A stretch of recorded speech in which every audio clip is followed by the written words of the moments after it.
السلام علیکم، کیسے ہیں سب؟ امید ہے خیریت سے ہوں گے۔ Late start.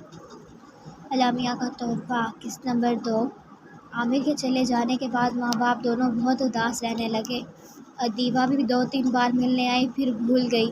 کبھی کبھار فون پر بات ہو جاتی، ماں آنے کو کہتی تو ہسپتال کی مصروفیت کا بہانہ۔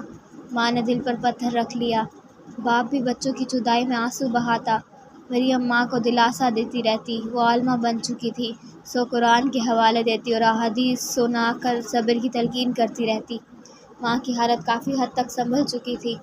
باپ ابھی بھی اس سے بے نیاز تھا، لیکن وہ پرسکون تھی، جانتی تھی اس کا رب اس کے ساتھ ناانصافی ہرگز نہیں کرے گا۔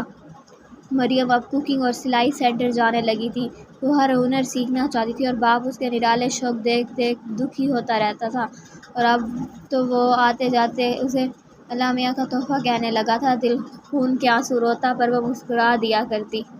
ماں کو پورا یقین تھا کہ باپ ایک دن اسے رو رو کر الامیہ کا خاص تحفہ کہے گا، پر اس دن یہ الفاظ تنزل نہیں ہوں گے۔ وقت پر اڑنے لگا، کئی سال بیت گئے۔ مسلسل اداسی نے باپ کو بستر سے لگا دیا۔ ماں بھی زندہ روح بنی گھر میں پھرتی رہتی۔ گھر میں خوفناک خاموشی نے ڈیرے ڈال دیے۔ ایک مریم ہی تھی جو ان دونوں کا سہارا بنی ہوئی تھی، ان کے کھانے پینے اور لباس کا خیال کرتی تھی۔ ایک دن باپ کی حالت زیادہ خراب ہو گئی تو وہ ڈاکٹر کے پاس لے گئی۔ اس نے ڈھیر سارے ٹیسٹ لکھ دیے۔ وہ بڑے ہاسپٹل لے گئی، ٹیسٹ کروائے۔ ان کی رپورٹ آئی تو سب پر ایک اور غم ٹوٹ پڑا، باپ کو بلڈ کینسر تھا۔ ماں کی حالت غیر ہو گئی۔ اس نازک جان نے اس کڑے وقت میں ماں اور باپ دونوں کو سنبھالا، حالانکہ اس وقت اسے خود سہارے کی ضرورت تھی۔ کچھ دن تک کسی کی سمجھ میں کچھ نہ آیا کہ کیا کرنا چاہیے۔ مریم ماں باپ کو تنہا سہارا نہیں دے پا رہی تھی۔ پھر اسے اریبہ اور عامر کا خیال آیا۔ اس نے اریبہ کو فون کیا کہ وہ تو ڈاکٹر ضرور کچھ اچھا مشورہ دے گی، کوئی مدد کرے گی، اور اس مشکل وقت میں باپ کو ملنے ضرور آئے گی۔ اریبہ نے بہت نارملی اس کی بات سنی۔ اس نے ایسے ری ایکٹ کیا جیسے کسی مریض کی بات سن رہی ہو۔ اسے کسی انداز سے ایسا نہیں لگتا تھا کہ وہ جو سن رہی ہے اپنے باپ کے بارے میں سن رہی ہے۔